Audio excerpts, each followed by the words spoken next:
नमस्कार विद्यार्थी मित्र. आज आपण मागच्या पिरियडमध्ये बी ए प्रतिवर्ष सेमिस्टर 6वे आधुनिक भारताचा इतिहास इसवी सन 1857 ते 1947 या पेपरमधील प्रकरण क्रमांक 2 क्रांतिकारी चळवळी आणि या क्रांतिकारी चळवळीबद्दलची माहिती पाहत असताना काल आपण क्रांतिकारी चळवळीच्या उदयाची कारणे, त्याचबरोबर बंगालमधील क्रांतिकारी चळवळी, पंजाबमधील क्रांतिकारी चळवळी या पूर्णपणे अभ्यासलं. आज आपण महाराष्ट्र आणि मद्रास, महाराष्ट्रात सर्वात जास्त क्रांतिकारी चळवळीचा उद्रेक झाला, त्यानंतर मद्रासमध्ये काही प्रमाणात क्रांतिकारी चळवळ होते त्याबद्दलची माहिती आणि नेताजी सुभाषचंद्र बोस आणि आझाद हिंद सेना याबद्दलची माहिती पाहणार आहोत. तर सर्वप्रथम आपण काल ज्या क्रांतिकारी चळवळी जे बंगाल आणि पंजाब पाहिलं, त्याच्यानंतर आज आपण महाराष्ट्र आणि मद्रासमधल्या संघटनेबद्दल माहिती पाहू. तर सर्वप्रथम आपण महाराष्ट्रातील क्रांतिकारी चळवळीबद्दलची माहिती पाहू. तर महाराष्ट्रात सर्वप्रथम वासुदेव बळवंत फडके, ज्यांनी 1845 ते 1883 या कालखंडामध्ये सर्वप्रथम, त्यांना आद्यक्रांतिकारक म्हणून महाराष्ट्राचे ओळखले जाते असे वासुदेव बळवंत फडके हे सर्वप्रथम, त्यांचा जन्म कुलाबा या ठिकाणी झालेला होता 1845 मध्ये आणि ते वासुदेव बळवंत फडके हे ब्रिटिशांच्या लष्कर सेवेमध्ये, सैन्यामध्ये दाखल होते. पण सार्वजनिक सभेचा प्रभाव त्यांच्यावर पडल्यामुळे वासुदेव बळवंत फडके यांनी 1857च्या उठावाचा व चिपळूणकरांच्या ज्या वैचारिक लेखनाचा प्रभाव त्यांच्यावर पडला गेला आणि त्यांनी रामोशी नावाच्या पश्चिम महाराष्ट्रातील ज्या काही रामोश्यांचा एक गट होता, त्यांची मदत घेऊन त्यांनी बंड हे ब्रिटिश शासकाविरुद्ध पुकारला. त्यामुळे पश्चिम महाराष्ट्रामध्ये 7 जिल्ह्यात वासुदेव बळवंत फडके यांचा दबदबा किंवा दहशत निर्माण झाली आणि ब्रिटिश सरकार त्या ठिकाणी जाण्यासाठी सुद्धा धजावत नव्हती. अशा स्थितीमध्ये मुंबईचा गव्हर्नर रिचर्ड टेम्पल नावाचा जो होता, त्यांनी वासुदेव बळवंत फडके यांना पकडण्यासाठी बक्षीस जाहीर केलं. त्यावेळेस वासुदेव बळवंत फडके यांनी टेम्पलची हत्या घडून आणण्यासाठी 1.5 पटीने बक्षीस ठेवण्याचे काम केलं. शेवटी मेजर डॅनियन यांनी वासुदेव बळवंत फडके यांना 27 जुलै 1879 मध्ये गाणगापूर या ठिकाणी मंदिरात बेशुद्ध अवस्थेत झोपलेले असताना त्यांना कैद केलं आणि वासुदेव बळवंत फडके यांना पुण्यात त्यांच्यावर खटला दाखल करण्यात आला आणि सार्वजनिक काका म्हणून ज्यांना ओळखलं जातं महाराष्ट्रातले गणेश वासुदेव जोशी यांनी वासुदेव बळवंत फडके यांना ब्रिटिशांनी जे आरोप टाकले होते त्यापासून सुटका करण्यासाठी वकीलपत्र चालवलं होतं. पण शेवटी वासुदेव बळवंत फडके यांना दोषी ठरवून एडन या ठिकाणच्या तुरुंगात त्यांना कैदेमध्ये पाठवण्यात आलं आणि त्यामध्येच वासुदेव बळवंत फडके जे 1883 मध्ये त्यांचा मृत्यू झाला. पण महाराष्ट्रामध्ये क्रांतिकारी चळवळ किंवा ब्रिटिशांना शह देण्याचं काम जे पश्चिम महाराष्ट्रामध्ये रामोशी या जमातीला एकत्र करून ब्रिटिशाविरुद्ध बंड पुकारण्याचं काम वासुदेव बळवंत फडकेने केलं. त्यामुळे पश्चिम महाराष्ट्रातील 7 जिल्ह्यामध्ये वासुदेव बळवंत फडके यांचा प्रभाव जाणवतो. हे होतं महाराष्ट्रातील आद्य क्रांतिकारक वासुदेव बळवंत फडके, जे 1845 ते 1883 या कालखंडामध्ये ब्रिटिशांना शह देण्याचं काम त्यांनी केलं. त्याच्यानंतर महाराष्ट्राचा जर विचार करता, महाराष्ट्रामध्ये सर्वप्रथम ज्या क्रांतिकारी संघटना निर्माण झाल्या त्याच्यामध्ये इसवी सन 1896 ते 97 मध्ये दामोदर हरी व बाळकृष्ण हरी चापेकरांनी पुण्यामध्ये व्यायाम मंडळ नावाचं एक संघटना स्थापन केली आणि त्याच कालखंडामध्ये 1897 मध्ये पुण्यात ब्युबोपॉनिक म्हणजेच प्लेगची साथ आली. आणि या प्लेगच्या साथीच्या वेळेस केसरी या वृत्तपत्रातून टिळकांनी ब्रिटिशांच्या ज्या अन्याय अत्याचार वर्तन म्हणजेच प्लेगच्या साथीवर नियंत्रण किंवा औषधोपचार न देता ब्रिटिश सरकार ही भारतीयांची म्हणजेच लोकांची जी काही अतोनात हाल अपेष्टा म्हणजे त्यांना औषधोपचार देत नाही आणि त्यामुळे हजारो लोक मृत्यू पडत आहे. त्यावेळेस लोकमान्य टिळकांनी भारतीयांच्या मनामध्ये जी ब्रिटिशांबद्दलची उद्रेकाची भावना वृत्तपत्रातून मांडण्याचा प्रयत्न केला. त्याचबरोबर 22 जून 1897ला राज्यारोहणाचा हिरक जयंती महोत्सव संपून आल्यानंतर जे वापस येत असताना कमिशन रॅड व आयस्टर हे जे दोन अधिकारी यांच्यावर ज्या चाफेकर बंधूंनी बंधूंनी हल्ला केला आणि त्याच्यामध्ये त्यांची हत्या झाली. रँड हत्या प्रकरणामध्ये जे चाफेकर बंधू होते त्यांची माहिती द्रविड बंधूंनी ब्रिटिशांना सांगितली. शेवटी वासुदेव चाफेकरांनी द्रविड बंधूची हत्या घडून आणली आणि यावेळेस रँड रँड अधिकाऱ्याची जी हत्या झाली होती चाफेकर बंधूंनी केली होती त्या हत्येला समर्थन देण्याचं काम लोकमान्य टिळकांनी केलं आणि रँडच्या वधाला अफजल खानाचा वध असे नाव दिले गेलं. म्हणजेच ज्या पद्धतीने छत्रपती शिवाजी महाराजांनी अफजल खानाचा वध केला त्याच पद्धतीने चाफेकर बंधूंनी रँडचा वध केला. कारण प्लेगच्या साथीच्या वेळेस भारतीय लोकांवर अन्याय अत्याचार करणाऱ्या या ज्या काही कमिशन रँडची हत्या ही त्यांनी संबोधली. पुढे दामोदर, वासुदेव आणि बाळकृष्ण चाफेकर यांना रँडच्या हत्येखाली 18 एप्रिल, त्याच्यानंतर 8 मे आणि 12 मे या तारखेला म्हणजेच 1829 या वर्षामधील तारखेमध्ये फाशी देण्यात आली. आणि इसवी सन 1897ला जी क्रांतिकारी आंदोलनाच्या ज्या काही विचार महाराष्ट्रामध्ये पसरले गेले होते त्यावर चौकशी करण्यासाठी एक रोलेट कमिशन नियुक्त करण्यात आलं. म्हणजे महाराष्ट्रामध्ये वासुदेव बळवंत फडकेनंतर चाफेकर बंधूंनी आपल्या क्रांतिकारी विचारांचा प्रसार वाढवण्याचा प्रयत्न केला. त्यांच्यानंतर विनायक दामोदर चाफेकर यांनी विनायक दामोदर सावरकर यांनी चाफेकर बंधूंच्या क्रांतिकारी विचाराची प्रेरणा घेतली आणि सावरकरांनी आपल्या विचारामध्ये ब्रिटिशाविरुद्ध शस्त्राशिवाय पर्याय नाही या पद्धतीचा अंगीकार केला. आणि या विनायक दामोदर सावरकरांच्या विचारावर इटालियन देशभक्त जोसेफ मॅझिनी नावाचा एक विचारवंत त्यांच्या ज्या काही लेखनांचा प्रभाव त्यांच्या विचारांचा प्रभाव पडला आणि त्यांनी भारतीयांना स्वातंत्र्य मिळवून देण्यासाठी सशस्त्र क्रांतिकारी लढा देण्याचं काम विनायक दामोदर सावरकरांनी केलं. म्हणून त्यांना स्वातंत्र्यवीर म्हणून ओळखलं जातं. 1902 मध्ये मित्रमेळा नावाची संघटना ही विनायक दामोदर सावरकरांनी निर्माण केली. पुढे 1904ला याच मित्रमेळा या संघटनेचं पुढे रूपांतर अभिनव भारत या संघटनेत करण्यात आलं. 1906 मध्ये विनायक दामोदर सावरकर इंग्लंडला शिक्षणासाठी शिवाजी स्कॉलरशिप त्यांना मिळाली आणि ते इंग्लंडला शिक्षणासाठी गेले.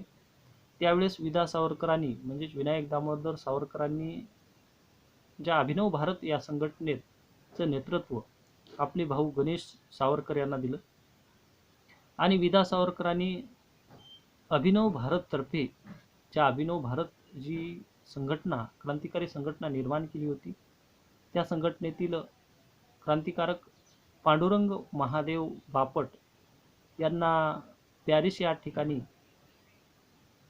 जे बॉम्ब तयार करण्यासाठी जे प्रशिक्षण दिलं जातं त्यासाठी म्हणून पॅरिसला पाठवलं.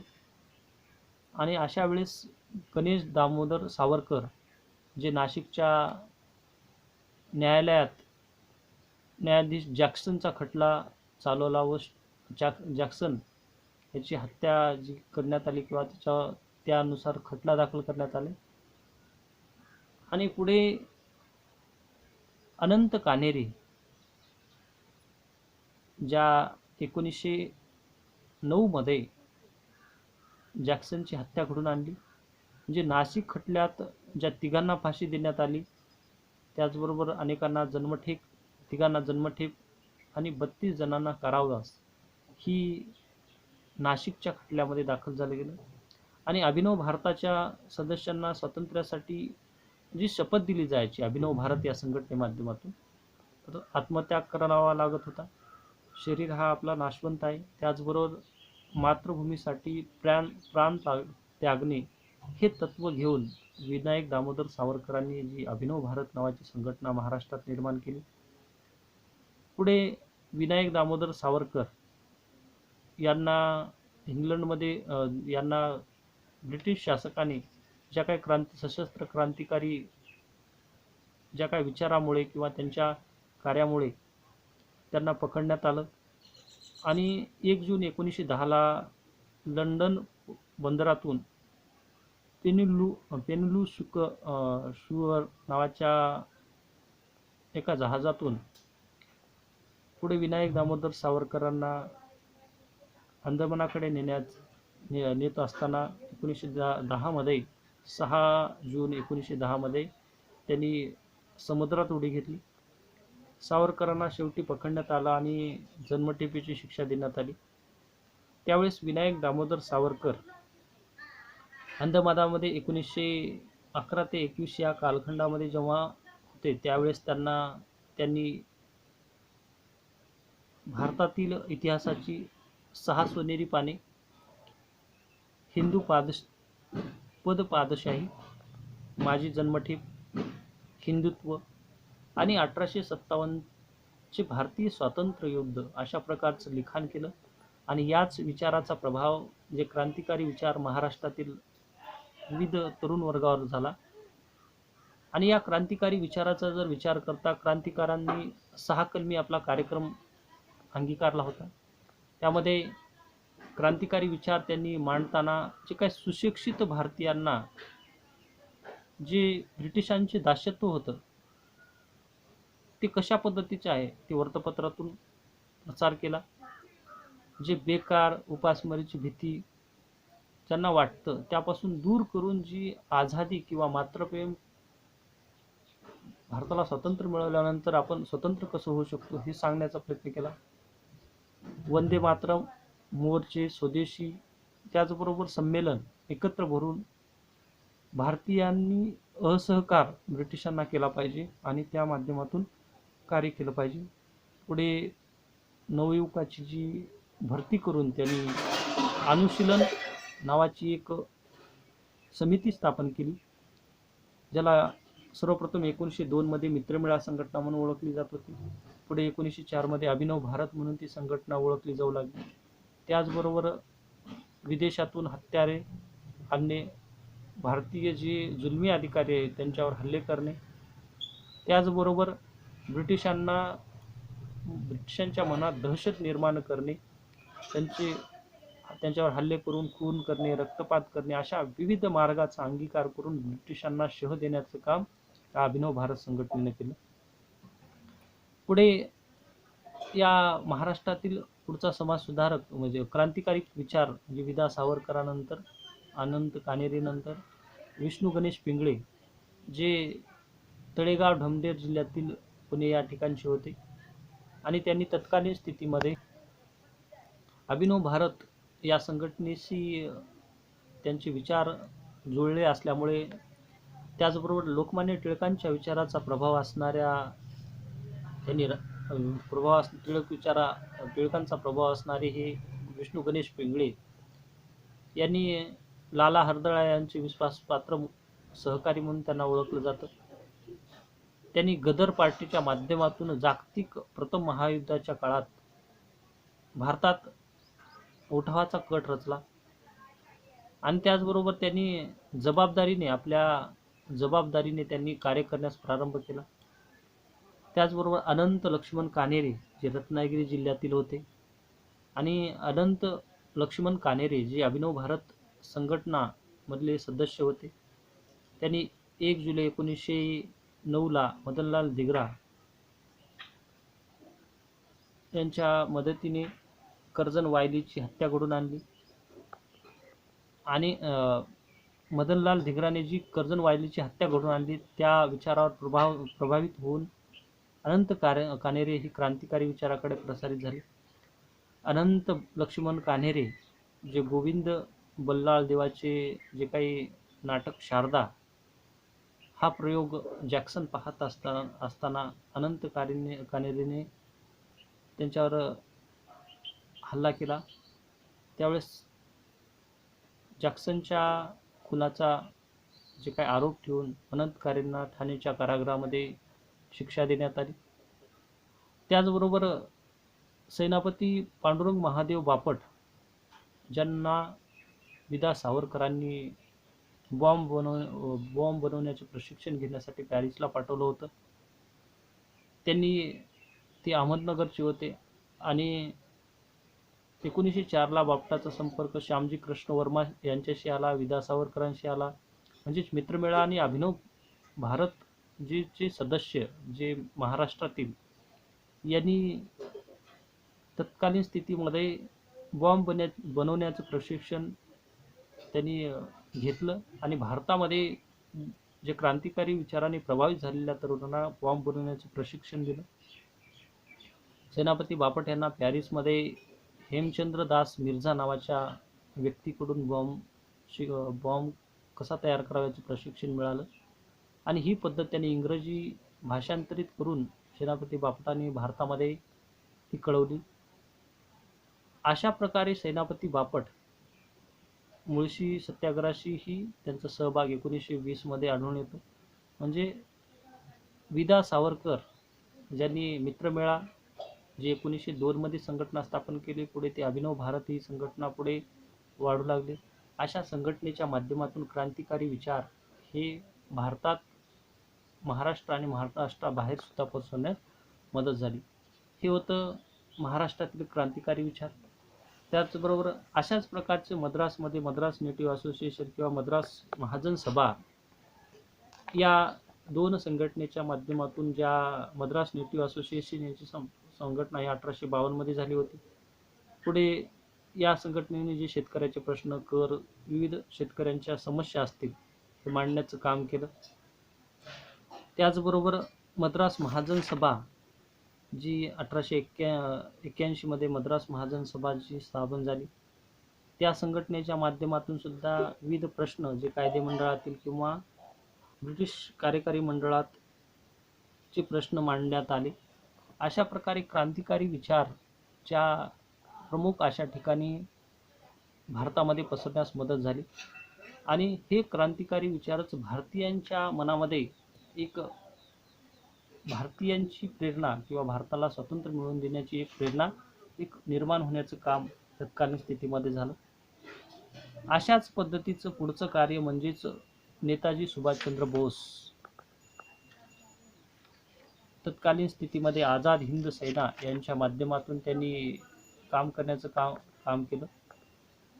त्या अगोदर जी काही आपण संघटना बघणार आहोत त्यामध्ये वेगवेगळ्या संघटना भारतामध्ये स्थापन झाल्या आणि या संघटनेच्या माध्यमातून भारतामध्ये सर्वदूर क्रांतिकारी विचारांचा प्रसार आणि प्रचार वाढू लागला. आता आपण या घटकातील शेवटचा घटक म्हणजेच आझाद हिंद सेना आणि नेताजी सुभाषचंद्र बोस आणि आझाद हिंद सेना. तर सर्वप्रथम आपण नेताजी सुभाषचंद्र बोस यांच्याबद्दलची माहिती पाहू आणि त्यांनी जी आझाद हिंद सैन्याचे नेतृत्व सांभाळलं त्याबद्दलची माहिती पाहणार आहोत. तर नेताजी सुभाषचंद्र बोस यांचा जन्म 23 जानेवारी 1897 मध्ये बंगाल या प्रांतामध्ये झाला.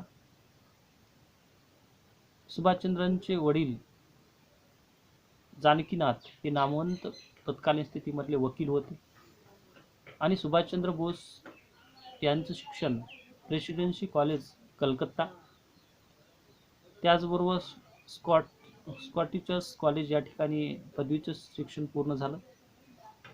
पुढे सुभाषचंद्र बोस यांनी इंडियन सिव्हिल सर्व्हिस म्हणजेच भारतातली जी आजच्या स्थितीमध्ये IAS परीक्षा, कलेक्टर्स सारखी परीक्षा 1920 मध्ये त्यांनी उत्तीर्ण केली.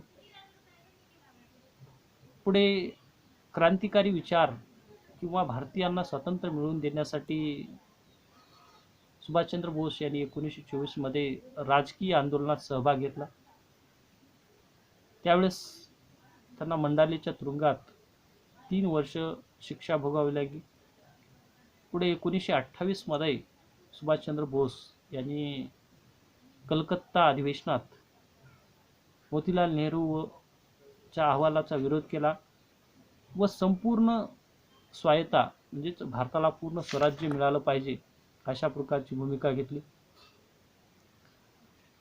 तत्कालीन स्थितीमध्ये सुभाषचंद्र बोस यांनी 1938 मध्ये हरिपुरा, त्याचबरोबर 1939 मध्ये त्रिपुरा या ठिकाणच्या ज्या काही क्रांतिकारी भारतीय राष्ट्रीय काँग्रेसचं जे अधिवेशन होतं त्याचं अध्यक्षपद भूषवलं आणि सुभाषचंद्र बोस यांच्या प्रेरक किंवा विचारामुळे अनेक तरुण वर्ग त्यांच्याकडे आकर्षित होऊ लागला.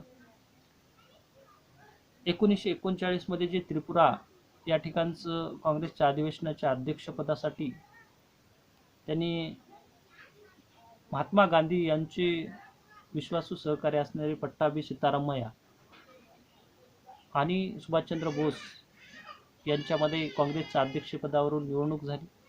त्यामध्ये पट्टाभी सीतारामय्या यांचा पराभव झाला आणि 1939चे अध्यक्षपद हे सुभाषचंद्र बोस यांना मिळालं, पण त्यांनी या अध्यक्षपद म्हणजेच मवाळ मार्गाने चालणाऱ्या या भारतीय राष्ट्रीय काँग्रेसमुळे भारताला स्वातंत्र्य मिळणं शक्य नाही अशा प्रकारची भूमिका घेतली आणि 1939च्या अध्यक्षपदाचा राजीनामा दिला आणि 19 अधिवेशनाचा जे हरिपुरा या ठिकाणच्या अधिवेशनाचा अध्यक्षपदाचा राजीनामा दिला आणि स्वतःचा एक नवीन पक्ष स्थापन केला, तो म्हणजे फॉरवर्ड ब्लॉक या संघटनेची किंवा एका पक्षाची स्थापना केली 1939 मध्ये.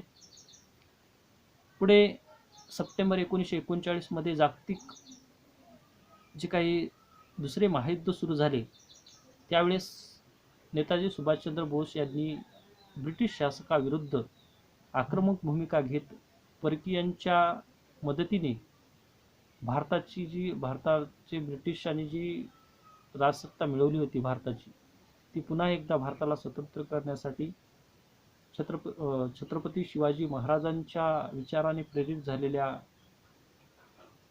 सुभाषचंद्र बोस यांनी परदेशात जाऊन शत्रूचा शत्रू म्हणजे मित्र अशा भूमिकेतून त्यांनी तत्कालीन स्थितीमध्ये शिवाजी महाराजांची प्रेरणा घेऊन जियादून हे नाव धारण करून ब्रिटिश सरकारने त्यांना नजरकैदेमध्ये ठेवलं होतं. त्यावेळेस त्यांनी नजरकैदेतून सुटका करून बर्लिन या ठिकाणी स्वतंत्र भारत केंद्र आणि जर्मनीत त्यांनी रेडिओ केंद्र स्थापन केलं आणि भारतीयांना एक प्रेरणा देण्याचं काम सुभाषचंद्र बोस यांनी केलं. आणि अशा स्थितीमध्ये जानेवारी 1943ला सुभाषचंद्र बोस यांनी हिंद स्वातंत्र्य संघ व आझाद हिंद फौजेची स्थापना रासबिहारी बोस यांनी केली होती. आणि तत्कालीन स्थितीमध्ये आझाद हिंद सेनेचे सेनापती पद सुभाषचंद्र बोस कडे रासबिहारी बोस यांनी दिलं आणि त्यावेळेस 1 ऑगस्ट 1943ला जे हंगामी आझाद हिंद सरकार हे स्थापन झालं. 26 जानेवारी 1941 मध्ये सुभाषचंद्र बोस स्वतःच्या घरातून निसटले आणि त्यांनी ज्या रशियन जर्मनीत पोहोचल्यानंतर ती पेशावर मार्ग जे काय रशियाकडे गेले. पुढे पेशावरहून तत्कालीन स्थितीमध्ये एका भगतराम तलवार नामक व्यक्तीने सुभाषचंद्र बोस यांना 1941ला काबूलला पोहोचलं. पुढे इटालियन दूताच्या मदतीने तत्कालीन स्थितीमध्ये ऑर्लॅंडो मॅजोटा नावाचं एक स्वतःचं पासपोर्ट तयार केलं आणि मॉस्को मार्ग बर्लिनमध्ये सुभाषचंद्र बोस दाखल झाले. नेताजी सुभाषचंद्र बोस यांनी हिटलरची सुद्धा मदत घेतली. हिटलरची विश्वासू यांच्याशी संपर्क साधला आणि सुभाषचंद्र बोस यांनी हिटलरचा विश्वासू रिबेनट्रॉपशी संपर्क साधून भारतीय लष्कर स्थापनेचा एक मनोदय व्यक्त केला.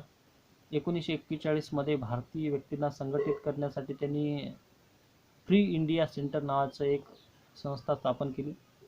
त्याचबरोबर फ्री इंडियाचा घोष म्हणजे जय हिंद हा घोष त्यांनी सर्व भारतीयांना म्हणजे विदेशात असणारा दिला आणि जर्मनीत राहून ब्रिटिशाविरुद्ध कार्य अशक्य म्हणून त्यांनी जर्मनीतून पलायन करून जपानकडे जर्मन किल कालव्यामार्फत ते तत्कालीन स्थितीमध्ये पांडुबीने जपानपर्यंत पोहोचले आणि 1943 मध्ये ते टोकियोमध्ये दाखल झाले. अशा पद्धतीने त्यांनी आपल्या कार्याची सुरुवात केली आणि त्याच वेळेस सुभाषचंद्र बोस यांना रासबिहारी बोस जे इसवी सन 1914च्या दिल्ली गुप्तकट खटल्यात रासबिहारी बोस जे सहभागी होते ते 1915 मध्ये रासबिहारी बोस भारताहून जपानला प्रयाण केलं त्यांनी आणि रासबिहारी बोस यांनी 1923ला जपानी नागरिकत्व स्वीकारलं आणि त्या ठिकाणी जपानमध्ये राहू लागले आणि जपानी सैन्याने 16 फेब्रुवारी 1942ला सिंगापूरवर ताबा मिळवला होता. अशा स्थितीमध्ये ब्रिटनचा पराभव करण्यासाठी जपानला सहाय्य घेणे ही उत्तम संधी होती म्हणून इंडियन नॅशनल आर्मीची स्थापना 1942ला करण्यात आली आणि इंडियन इंडिपेंडन्स लीग मध्ये म्हणजे IAL ती ओळखली जाऊ लागली. पुढे तत्कालीन स्थितीमध्ये ज्या काही बँकॉक अधिवेशनामध्ये च्या निर्णयानुसार कॅप्टन मोहन सिंग यांच्या नेतृत्वाखाली इंडियन नॅशनल आर्मीची स्थापना करून ती पुढं वाढवली जाऊ लागली. पण 1946 मध्ये रासबिहारी बोस यांचा मृत्यू झाला.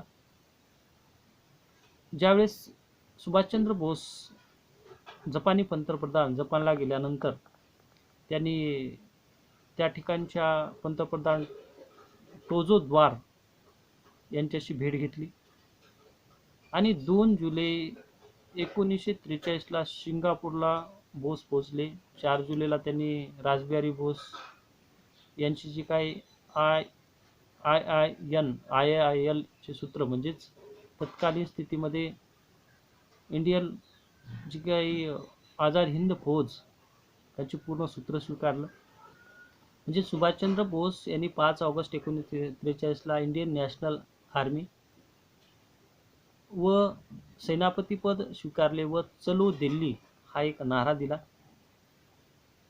आणि त्यांच्या जे काही वाक्य म्हणजे तुम मुझे खून दो मैं तुम्हें आझादी दूंगा अशा प्रकारचे त्यांनी नारा दिला आणि आझाद हिंद सेनेच्या गांधी ब्रिगेड, नेहरू ब्रिगेड आणि आझाद ब्रिगेड अशा 3 तुकड्या बनवण्यात आल्या आणि आझाद हिंद सेनेचे जे काही कर्नल चटर्जी, भोसले, हबीब रहमान, शाहनवाज आणि डॉक्टर लक्ष्मी स्वामीनाथन यांना नेमण्यात आलं आणि आझाद हिंद सेनेची 21 ऑक्टोबर 1943ला हंगामी शासनाची स्थापना सिंगापूर या शहरामध्ये केली गेली आणि त्याचे नाव हिंदी स्वतंत्र संघ असे ठेवण्यात आले आणि हेच आझाद हिंद सेनेचं नेतृत्व करताना जे काही आझाद हिंद सेनेचे शासन 21 ऑक्टोबर 1943ला सिंगापूर येथे झालं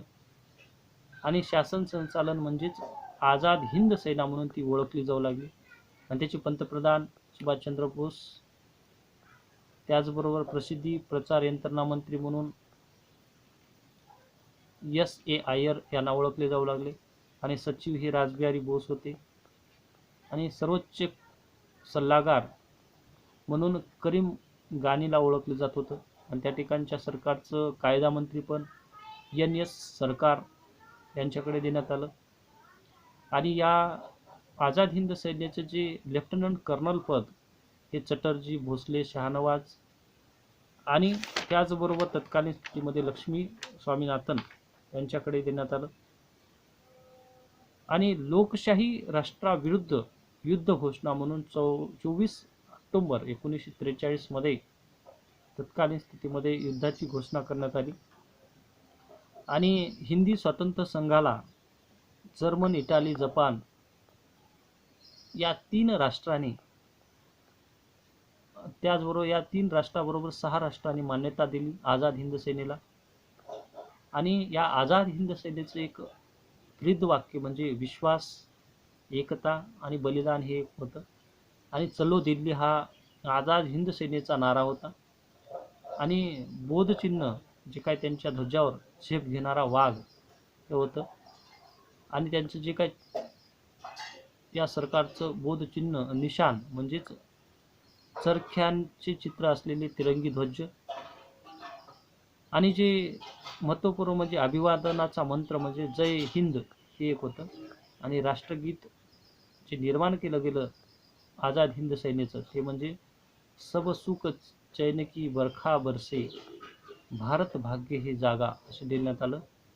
आणि या आझाद हिंद सैन्याचं जी मातृभाषा हिंदी वापरली गेली. आणि सर्वप्रथम विदेशात जाऊन आझाद हिंद स्थापन करणाऱ्या ज्या रासबिहारी घोष यांच्याकडचं नेतृत्व सुभाषचंद्र बोस यांनी घेतलं. आणि आझाद हिंद सेनेने ज्या बंगालच्या उपसागरातील नाविकदृष्ट्या महत्त्वाचं असणारे ठिकाण म्हणजेच अंदमान आणि निकोबार जे भारताचे महत्त्वपूर्ण ठिकाण होतं ते जिंकून घेतलं. आणि त्या 2 ठिकाणांना अंदमानला शहीद आणि निकोबारला स्वराज्य असं नाव दिलं. पुढे रंगून येथून भारतावर विजयासाठी 3 आघाड्या म्हणजे सैन्याचं नेतृत्व आझाद हिंद सेनेने उभारलं. एक रंगूनमधून आराकानच्या मार्गे लुशाई मार्गानं, दुसरं रंगूनमधून बिशनपूर मार्ग मोजेक या मार्गानं, आणि तिसरे रंगूनहून कोहिमा या ठिकाणाहून 3 तुकड्या ब्रिटिश शासक किंवा ब्रिटिशावर हल्ला करण्यासाठी पाठवल्या गेल्या. आझाद हिंद सेनेने मोजेकवर या ठिकाणीवर विजय मिळवला. पण आझाद हिंद सेना पुढे 6 एप्रिल 1944 ला त्यांनी कोहिमा या ठिकाणी विजय मिळवला. आणि नेताजी सुभाषचंद्र बोस यांना तत्कालीन स्थितीमध्ये ज्या काही जपानी पंतप्रधान टोजो द्वार यांनी पाठिंबा दिला. पण 1944 मध्ये जपानचे जे काही पंतप्रधान कायजी सत्तेवर आल्यानंतर त्यांचा 1944 मध्ये राजीनामा दिल्यानंतर आझाद हिंद फौजेकडे दुर्लक्ष झालं. आणि जर्मनीच्या पराभवामुळे ब्रिटन अमेरिकेला एकांगी झुंज देत असल्यामुळे आझाद हिंद सेनेकडे जे कायजोक जे जपानचे पंतप्रधान होते त्यांचं दुर्लक्ष झालं आझाद हिंद सेनेकडे. जेव्हा 13 ऑगस्ट 1945 ला जपानने शरणागती पत्करली दुसऱ्या महायुद्धाच्या काळामध्ये, त्यावेळेस सुभाषचंद्र बोस हे 18 ऑगस्ट 1945 ला फॉर्मासाहून डेरियनकडे जाण्यासाठी निघाले. आणि अशा स्थितीमध्ये 15 ऑगस्ट 1945 ला एका विमान अपघातामध्ये सुभाषचंद्र बोस यांचा मृत्यू झाला. म्हणजे ज्या आझाद हिंद सेना जी विदेशात जाऊन स्थापन केलेल्या सुभाषचंद्र बोस यांना शेवटी एका विमान अपघातामध्ये त्यांचा मृत्यू झाला. त्यांना जपान या सरकारने मदत केली. आणि आझाद हिंद सेना जी 21 ऑक्टोबर 1943 मध्ये आझाद हिंद सेना जी स्थापन झाली होती त्याचं नेतृत्व सांभाळत त्यांनी भारतातले अंदमान आणि निकोबार बेट, त्याचबरोबर भारतावर रंगून येथून या ठिकाणावर वरून 3 आघाड्याचं सैन्याचं नेतृत्व केलं. पण पावसाची परिस्थिती आणि दुसऱ्या महायुद्धामध्ये झालेला पराभव यांच्यामुळे शेवटी त्यांना या आझाद हिंद सेनेला यश मिळालं नाही. आणि त्याचबरोबर 18 ऑगस्ट 1945 मध्ये नेताजी सुभाषचंद्र बोस ज्या महान क्रांतिकारी विचार आणि आझाद हिंद सेनेचे जे पंतप्रधान म्हणून ओळखले जात होते सरसेनापती यांचा मृत्यू झाला. आणि जी आझाद हिंद सेना ही त्यानंतर थोड्या प्रमाणात त्यांचं प्रभुत्व कमी झालं. आणि आझाद हिंद सेना यांचे जे सापडलेले जे काही सैनिक होते यांच्यावर ब्रिटिश सरकारने खटले दाखल केले, अनेकांना कैद केलं आणि त्यांना कारावासाची शिक्षा देण्यात आली. अशा प्रकारे जे काही आधुनिक भारताचा इतिहास प्रकरण दुसरे, क्रांतिकारी चळवळी, यामध्ये आपण क्रांतिकारी चळवळीच्या उदयाची कारणे, बंगालमधील क्रांतिकारी चळवळी, पंजाब, महाराष्ट्र, मद्रास अशा विविध भागातल्या ज्या क्रांतिकारी चळवळी आणि त्याबद्दलची माहिती बघितली. आणि नेताजी सुभाषचंद्र बोस आणि आझाद हिंद सेना याबद्दलची ही माहिती पाहिली. म्हणजे याबरोबरच आपलं प्रकरण क्रमांक 2 पूर्णपणे या ठिकाणी संपलेलं आहे. आणि या प्रकरणामध्ये जे काय महत्त्वपूर्ण बाबी म्हणजेच तत्कालीन स्थितीमध्ये ज्या महत्त्वपूर्ण चळवळी आणि चळवळीमध्ये घडलेल्या घटना घडामोडी आणि विविध संघटना आणि त्यांचं नेतृत्व याबद्दलची माहिती आपण पाहिली. तर पुढच्या पिरियडमध्ये आपण या प्रकरणावर आधारित जे प्रश्न आणि उत्तरे हे पाहण्याचा प्रयत्न करू.